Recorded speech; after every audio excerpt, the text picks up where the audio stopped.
മദ്രാസിൽ എന്നിട്ട് കുറേ നാൾ അവിടെ നിൽക്കേണ്ടി വന്നു. അങ്ങനെ കുറച്ച് കഴിഞ്ഞപ്പോൾ ആണ് ഈ വിധി എന്ന് പറയുന്നതിന് ഞാൻ പാടേണ്ട പാട്ട് എന്തായിരുന്നു എന്ന് വെച്ചാൽ, അന്ന് ശാന്താപ്പി നായരുമായിട്ട് ഞാനൊരു പാട്ട് അതിൽ ചേച്ചിയായിട്ടൊരു പാട്ട് പാടി കാണുമ്പോൾ ഞാനൊരു കാറ്റിരുമ്പ്, അത് ഇത് ബഹദൂർ കായ്ക്ക് വേണ്ടിയിട്ടാണ്.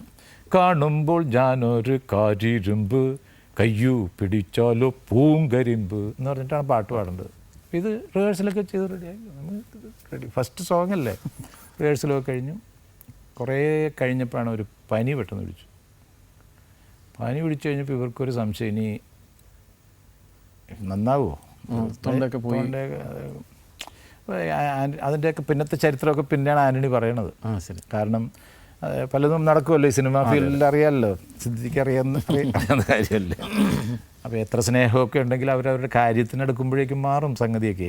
അപ്പോൾ അത് കഴിഞ്ഞ് എന്നോട് പറഞ്ഞിങ്ങനെ, അപ്പോൾ ഒരു 4 വരി മോനെ ആദ്യം പാടും, അത് കഴിഞ്ഞിട്ട് നമുക്ക് മറ്റേ പാട്ട് പിന്നെ എടുക്കാം എന്നൊക്കെ. ഓ ശരി, പറ്റൂല എന്ന് പറയാനുമല്ലോ. അപ്പോൾ അങ്ങനെ ചെമ്പിയസ് സാറ് ആ വരികൾ എനിക്ക് പറഞ്ഞു തന്നു. യേശു ഓരോ നല്ല ടേക്ക് കൊടുക്കും കേട്ടോ എന്നൊക്കെ പറഞ്ഞിട്ട് മലയാളം ഇങ്ങനെ അദ്ദേഹം പറയും, ഭയങ്കരമായിട്ടൊരു ഇതായിട്ട് പറഞ്ഞു. ഒരു നല്ല റിഹേഴ്സൽ കൊടുക്കൂ. അതായത് എന്നെ അത് നന്നായി. ഒരു ആദ്യമായിട്ടൊരു കുട്ടി പാടുമ്പോൾ നമ്മൾ വല്ലാതെ അവരെ വിഷമിപ്പിച്ച് കഴിഞ്ഞാൽ അവൻ്റെ ഉള്ളതും കൂടി പോകാതിരിക്കാൻ വേണ്ടിയായിരിക്കും അത് സൈക്കോളജിക്കലി ഇത് പറഞ്ഞായിരിക്കാം.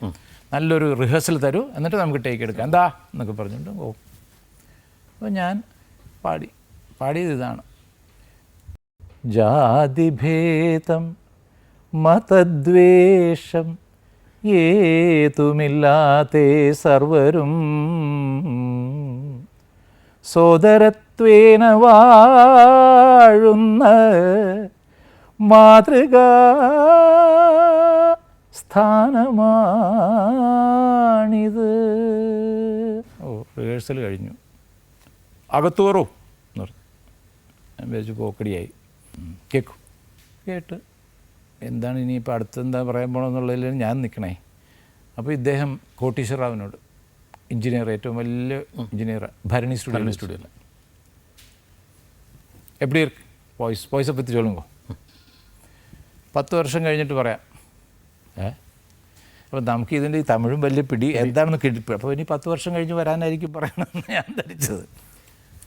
അപ്പോൾ അത് കഴിഞ്ഞ് ഒരു 10 വർഷമൊക്കെ കഴിഞ്ഞപ്പോൾ അദ്ദേഹം പറഞ്ഞ് 10 വർഷം ഞാൻ ഗ്യാരണ്ടി ചെയ്തതാണെന്ന്. ശരി, നമുക്കൊന്നും മനസ്സിലായില്ല.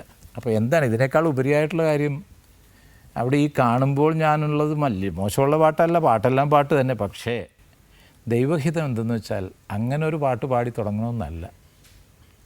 ഇത്രയും അതിനു വേണ്ടിയിട്ടൊരു പനിയും, അതിനു വേണ്ടിയിട്ട് അവരുടെ മനസ്സിലൊരു വേണ്ടാത്തൊരു ചിന്തയും, തീരുമാനങ്ങൾ മാറാനും, അതൊക്കെയാണ് ഞാൻ പറഞ്ഞത്. ബാബുരാജ് ആദ്യം മ്യൂസിക് ചെയ്തുകൊണ്ടിരിക്കുന്ന സമയത്ത് എന്നെ വിളിച്ചു. ഒരു ആനക്കാര, സത്യം മാഷ ആനപ്പുറത്തൊക്കെ വന്നിങ്ങനെ പാടുന്നതായിട്ട് അവസാന ഒരു സീൻ. പിന്നെയാണ് ഭാര്യ. അത് അതിൽ എനിക്ക് അങ്ങേയറ്റം ദേവരാജ മാഷുണ്ട്, അതിനുപരിയായിട്ട് വയലാറിൻ്റെ റെക്കമെൻഡേഷനാണ്. പിന്നീട് അതിനുശേഷമാണ് കണ്ണുനീർ മുത്തുമായി, അതെല്ലാം അത് കഴിഞ്ഞു, ഒരുപാട് കഴിഞ്ഞിട്ട് പിന്നീട് വന്നാണ് മാണിക്യ വീണ വരുന്നു. അതെല്ലാം അത് ശംഖുപുഷ്പം കണ്ണെഴുതി. ശംഖുപുഷ്പം കണ്ണെഴുതി എന്ന് പറഞ്ഞ പാട്ടിൻ്റെ വേറൊരു കഥയുണ്ട് ദാസേട്ടൻ, അറിയാമെന്നറിയില്ല. അത് ഈ സ്കൂളിൻ്റെ അടുത്ത് ഒരു പെൺകുട്ടികൾ പഠിക്കുന്ന ഒരു സ്കൂളിൽ ഈ പാട്ട് പുറത്ത് പാടുന്ന കേട്ടിട്ട് അവിടെ ഈ പാട്ടും കേട്ടൊരു പെൺകുട്ടി ഇങ്ങനെ മതിമയങ്ങിയിരുന്നു. എന്തോ ചോദ്യം ചോദിച്ചിട്ടൊന്നും ഈ പെൺകുട്ടി ശ്രദ്ധിച്ചേ ഇല്ല. 8ാം ക്ലാസ്സിൽ പഠിക്കുന്ന കുട്ടിയാണ്. അപ്പോൾ ആ കുട്ടി ടീച്ചർ ഒരുപാട് വഴക്ക് പറയുകയും ക്ലാസ്സിൽ നിന്ന് പുറത്താക്കാനൊക്കെ പോവുകയൊക്കെ ചെയ്തിട്ടുണ്ട്. അപ്പോൾ ആ പെൺകുട്ടി അന്ന് ആ പാട്ട് കേട്ട് ഇങ്ങനെ മതിമറന്നിരുന്നിട്ടുണ്ട്. ആ പെൺകുട്ടിയാണ് നമ്മുടെ അടുത്ത അതിഥി. മനസ്സിലായി. ദാസേട്ടൻ്റെ പ്രിയങ്കരിയാണ് നമുക്ക് എല്ലാവർക്കും, നമ്മുടെ എല്ലാം പ്രഭ ചേച്ചി. ദാസേട്ടൻ്റെ പാട്ട് ആദ്യമായിട്ട് ശ്രദ്ധിക്കുന്നതെന്നാണ് ഓർമ്മയുണ്ട്? എനിക്ക് കണ്ണുനീർ മുത്തുമായൊക്കെ ഞാൻ ആദ്യം LP അന്നൊക്കെ 78 റെക്കോർഡല്ലേ കിട്ടുന്ന റെക്കോർഡ്. അപ്പം ആദ്യം തൊട്ടേ ഇങ്ങനെ വോയിസ് കേട്ടപ്പോൾ തൊട്ട് ഇഷ്ടമാണ്. പക്ഷെ കൂടുതൽ കണ്ണുനീർ മുത്തുമായൊക്കെയാണ് ആദ്യമേ. അതിൻ്റെ അകത്തുണ്ടല്ലോ കുറേ വേറെയും പാട്ടിലുണ്ടല്ലോ, സ്വപ്നം കൊണ്ടൊരു കൊട്ടാരം, എല്ലാം അങ്ങനെ. ഇതൊക്കെ പിന്നീട് വന്നപ്പോൾ എല്ലാം ജീവിതമായിട്ട് ഒരുപാട് ബന്ധപ്പെട്ടു അല്ലേ?